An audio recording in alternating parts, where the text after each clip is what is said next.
धमतरी में अतिथि शिक्षक मन कलेक्टर जन दर्शन में पहुंचे रहे। जी हाँ, कलेक्टर ले लंबा समय तक बात घलो चलीस। फिर बाद में अतिथि शिक्षक मन इच्छा मृत्यु के मांग करे लगे। आप मन बता दन के पूरा मामला अतिथि शिक्षक मन के भर्ती के आए। धमतरी में लगभग 6 साल से 35 जन अतिथि शिक्षक मन स्कूल मन में पढ़ावत रहीन। फिर व्याख्याता भर्ती ले अतिथि शिक्षक मन प्रभावित होए के बात कहत है। हाथ में हाईकोर्ट और डीपीआई के आदेश कापी ले के कलेक्टर ले अपन भर्ती के आस लेके मिले बराइन। फिर कलेक्टर हाईकोर्ट और डीपीआई के आदेश ला नहीं मान के अतिथि शिक्षक मन ला नौकरी देले मना कर दी और बोलिस के अतिथि शिक्षक मन पर जिला प्रशासन करा फंड नहीं है। कलेक्टर के बात ला सुन के गुस्साए अतिथि शिक्षक मन अब इच्छा मृत्यु के मांग करत है।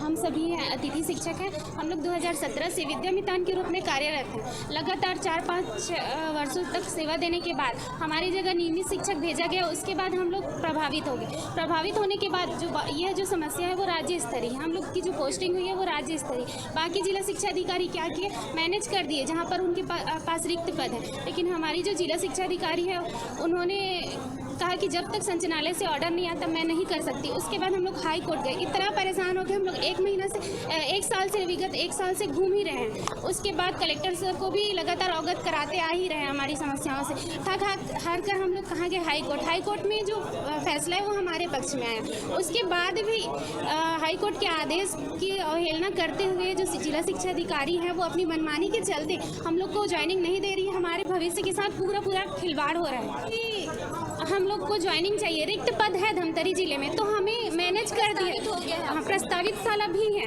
तो हमको ज्वाइनिंग दे। पेमेंट निकलवाने की समस्या हमारी है। जब ये मांग पत्र बना के भेजेंगी तो ऑटोमेटिक हमारा जो पेमेंट है वो वहाँ से अलॉट होगा। जब हम लोग संचालनालय जाते हैं तो सुनील जैन सर जो है संचालक में वो बोलते हैं कि हमने आपके डीओ को अधिकृत कर दिया है और जो हाईकोर्ट का ऑर्डर है वो वहाँ भी गया है। तो उसके बेस पे भी उन्होंने कार्यवाही कर दिया है और कोर्ट के ऑर्डर में उसमें लिख दिया है कि जहाँ पर रिक्त पद है उन पर इनको समायोजित किया जाए। उसके बाद भी डीओ मैडम जो है वो मनमानी कर रही है और हमारे भविष्य के साथ पूरा खिलवाड़ कर रही है। अब हमारे पास लास्ट ऑप्शन है, सिर्फ हम लोग की इच्छा मृत्यु चाह रहे हैं। और अब क्या करेंगे इतना बेरोजगार होके। जिले में कुल 32 कार्यरत थे, उनमें से हम लोग 14 प्रभावित हो गए हैं और दर भटक ही रहे हैं। जब से हो गया हम लोग को लगभग 1 साल हो गया। उसके पहले कोरोना काल में 2 साल तक हम बिना वेतन के बिना घर ही बैठे थे। उसके बाद जब आया हमारी पोस्टिंग, सिर्फ 1 ही महीना भी अच्छे से काम नहीं किया, हमारी जगह नियमित शिक्षक भेज दी। वो निकला है कि जहाँ पर अतिथि क्योंकि हम लोग लगातार घोषणा पत्र में हमारी मांग हुई है कि हमको नियमित किया जाए, तो घोषणा पत्र में इनको नियमित किया जाएगा। विद्यामितान को ये लिखा गया। तो हम अब तो हमारा सीट असुरक्षित हो गया। उसके बाद हम लोग 16 मार्च को ये नियम निकाले कि जहाँ पर अतिथि शिक्षक कार्यरत है उनकी जगह नियमित शिक्षक नहीं भेजा जाए। तो इसमें हम तो बाहर ही हो गए ना, तो हम कहाँ जाए। अब हमारी तो समस्या है, हम तो बेरोजगार हो गए, हमारे पास तो कुछ मार्ग ही नहीं बचा। तो वही है सर कि हमको 1 साल से विगत 1 वर्षों से घुमाया जा रहा है कि ज्वाइनिंग नहीं दिया जा रहा है डीओ के द्वारा। बार जब आते हैं तो वही आदेश लाओ आदेश, जब आदेश लाए हैं उसके बावजूद भी हमको ज्वाइनिंग नहीं दिया है। कोर्ट का आदेश आने के बावजूद हमको ज्वाइनिंग नहीं मिला है। अभी कलेक्टर साहब क्या बोले? कलेक्टर साहब कुछ नहीं बोले, मैं ज्वाइनिंग नहीं दूंगा करके बोले हैं। इधर वही है, आत्महत्या करने के अलावा कोई दूसरा चारा ही नहीं है हमारे पास। क्योंकि लेटर लगाए थे सर पिछले 1 हफ्ता पहले, उसमें भी कोई कार्रवाई नहीं किया गया है। तो अब लास्ट हमारे पास 40 साल के एज में हम लोग क्या करेंगे। 6 साल सर्विस करने के बाद हमको निकाल के फेंक दिया जा रहा है, तो उससे अच्छा मर जाना ही ज़्यादा ठीक है। अब कोई रास्ता ही नहीं है हमारे पास। परिवार में किस तरह की समस्याएं हैं? परिवार में बहुत सारा समस्या है सर। मेरे पिताजी भी ऐसे भी 90 साल का हो गया है और मेरे माताजी भी वैसी 70 के आसपास हो गया है और मेरे घर में कमाने वाले कोई नहीं है और खेत खार भी मेरे यहाँ कुछ नहीं है। तो मैं क्या करूँगा बताओ। अब मैं 40 साल की एज में नौकरी मांगने जाऊँगा तो कौन देगा मेरे को। वही समस्या है सर, इधर भी मौत है उधर भी मौत है, उससे अच्छा मर जाना ही ज़्यादा ठीक है। अतिथि शिक्षक के रूप में जो थे, जो पूर्व में भर्ती किए गए थे उनके संबंध में था।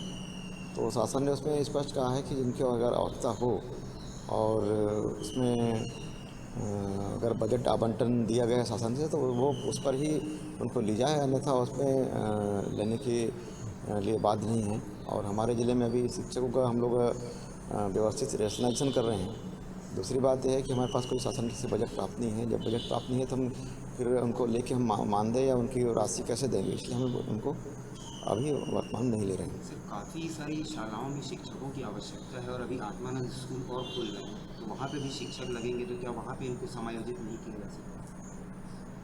नहीं, इसमें वो तो उसके लिए संविदा नियुक्ति होती है, उसमें कैपेबल व्यक्ति ही आते हैं, इसमें सामान्य नहीं है। जिनको अगर ये आपका संविदा में चूँकि ओपन होता है तो अपना आवेदन भर सकते हैं, अगर उनकी योग्यता है तो उसमें डेफिनेटली ली जा सकती है। उसमें इस प्रकार के अभी नवोदय विद्यालय में चलिए 415 के पोस्ट आसपास निकले हुए हैं, इस तरह के में भी ये कर सकते हैं। तो ऐसा नहीं है इनके लिए ओपन नहीं खुला है, तो खुला है, उसमें कहीं भी अपना आवेदन कर सकते हैं।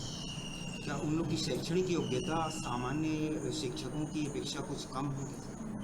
नहीं, इसके बारे में तो नहीं बता पाऊंगा, मैं नहीं कुछ कह पाऊंगा कि उसकी योग्यता क्या है, किन पोस्टों में इसको गेस्ट टीचर रखे थे, क्या है। बहुत सारी जगह पे है, अगर वो कहीं बुरई में या फिर कहीं खलारी में या फिर ऐसे जगह पे रखेंगे तो हो सकता है वहाँ कम रहा होगा, या खुद विकास खंड में रहे होंगे तो वहाँ पर अच्छी हो सकती है वो। तो उसमें कोई किसी प्रकार की उसमें वो कहना उचित है कि उतना योग्यता था नहीं था वो।